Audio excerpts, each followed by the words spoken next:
Saudara-saudari yang dikasihi oleh Tuhan Yesus Kristus, selamat berjumpa kembali dalam program Arus Hayat Voice.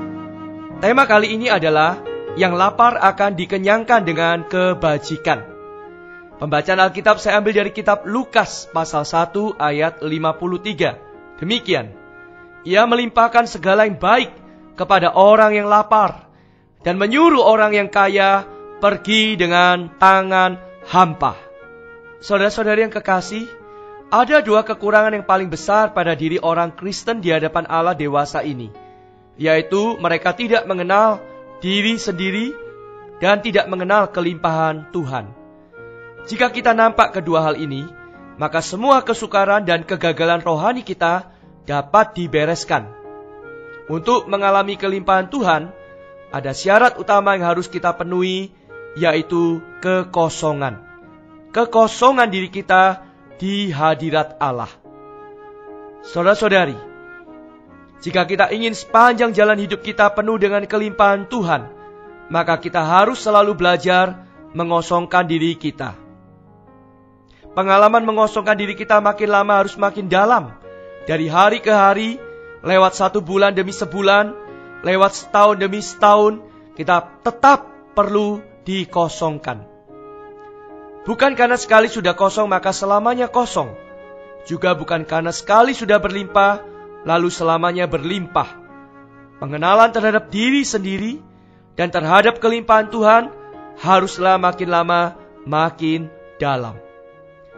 Saudara-saudari, Lukas pasal 1 ayat 53 memperlihatkan kepada kita bahwa karunia Allah hanya disajikan bagi satu macam orang, yaitu orang yang lapar, yaitu yang dirinya dikosongkan. Matius pasal 5 ayat 6 juga mengatakan tentang orang yang lapar dan haus. Orang yang dirinya dikosongkan adalah orang yang ingin dipuaskan. Semua kemajuan rohani tergantung pada kelaparan dan kehausan di dalam batin kita. Saudara-saudari, ditinjau dari firman Allah dan pengalaman umat saleh, langkah pertama pekerjaan Roh Kudus pada semua orang adalah sama, yakni menciptakan sebuah hati yang damba. Setiap kemajuan rohani dimulai oleh Roh Kudus. Roh Kudus membuat kita merasa kurang puas dengan keadaan kita sekarang ini. Nampak bahwa keadaan kita sekarang ini sangat memprihatinkan. Kehidupan rohani kita begitu dangkal sekali. Semua kegagalan dan kemunduran kita bukan disebabkan hal yang lain, tetapi disebabkan kita merasa sudah cukup baik, merasa puas dengan keadaan diri kita saat ini. Saudara-saudari, kedamaian hati kita bukan dari diri kita sendiri, melainkan pekerjaan Roh Kudus yang ada di dalam kita. Ketahuilah, yang dikosongkan oleh Allah pasti dipenuhi oleh Allah juga. Allah mengosongkan kita dengan maksud akan memenuhi kita. Pengosongan adalah suatu proses, sedangkan pemenuhan itulah tujuannya. Saudara-saudari, di dalam pengalaman hidup sebagai orang Kristen, seringkali kita merasa gagal dan ada suatu ketidakpuasan di dalam hati kita. Bahkan Allah mengatur suatu suasana yang tidak dapat kita atasi sehingga kita merasa bosan. Tetapi karena kita bersandar pada karunia Allah, kita dipenuhi oleh Tuhan, akhirnya kita dapat mengatasinya. Boleh dikata kita sudah menang.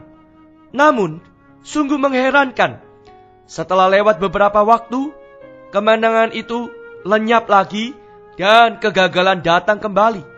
Tadinya kita merasa bahwa kemenangan itu mudah dicapai, tetapi sekarang seolah-olah tidak mempunyai tenaga sedikit pun.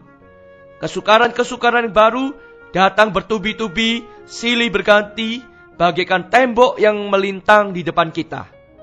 Seolah-olah jalan di depan kita sudah buntu, tidak dapat kita lalui. Saat kemenangan semula sudah lenyap, dan kita tidak bisa lagi mengatakan bahwa kita sudah dipenuhi Allah. Saudara-saudari, pernahkah kita mengalami hal demikian? Apakah arti pengalaman semacam ini? Ketahuilah, kehidupan orang Kristen di hadapan Tuhan adalah makin lama makin dalam.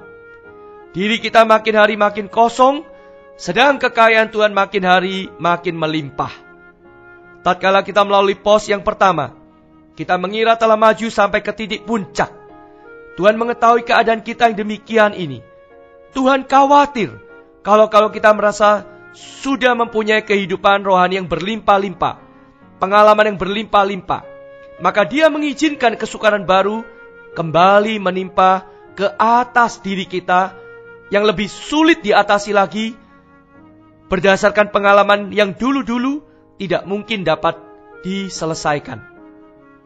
Untuk pos yang kedua ini, mungkin kita sudah mencoba mengatasi berkali-kali hingga kehilangan akal, masih tetap gagal. Pos itu tidak dapat kita lewati, sehingga kita benar-benar tidak berdaya lagi. Kita mungkin bingung. Mengapa kali ini kita tidak bisa menang? Mengapa ketaatan yang dulu itu sekarang malah lenyap?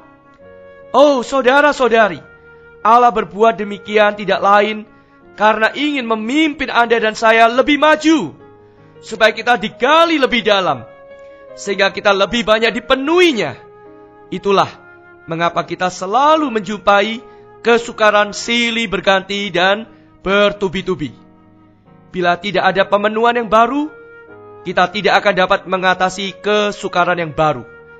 Ingatlah, semakin kita maju ke depan, semakin banyak pula kesukaran di depan kita. Semua kesukaran itu sudah diatur oleh Roh Kudus, agar kita merasa lebih lapar, merasa lebih haus terhadap Dia, sehingga kita memerlukan Dia lebih banyak lagi. Inilah kemajuan rohani. Mari kita berdoa. Ya Bapa, kami bersyukur kepadamu ya Aba ya Bapa, karena Engkau membawa kami mengalami berbagai macam kesulitan dan kesukaran, agar kami digali lebih dalam lagi, agar kami dikosongkan, dan agar kami dipenuhi dengan segala kekayaan dan kelimpahan-Mu. Ya Aba ya Bapa, janganlah kami merasa puas akan pengenalan-pengalaman kami yang lalu yang telah usang. Berilah kami pengalaman yang baru, agar kami bisa mengenal kekayaan dan kelimpahan-Mu. Kami bersyukur kepadamu bahwa Engkau ingin memenuhi kami dengan segala kekayaan dan kelimpahan-Mu.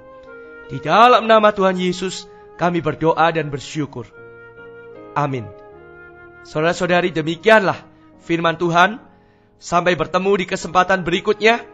Tuhan memberkati, kasih karunia-Nya menyertai Anda semuanya. Amin. Demikianlah program Renungan Arus Hayat Voice Note pada hari ini. Dan jika Anda tertarik untuk memiliki voice note tersebut beserta seri-seri sebelumnya, Anda dapat mendownload di website kami di www.pemulihan.or.id atau dapat menghubungi kami via BlackBerry dengan nomor PIN 282554-7F. Tuhan Yesus memberkati kita semua.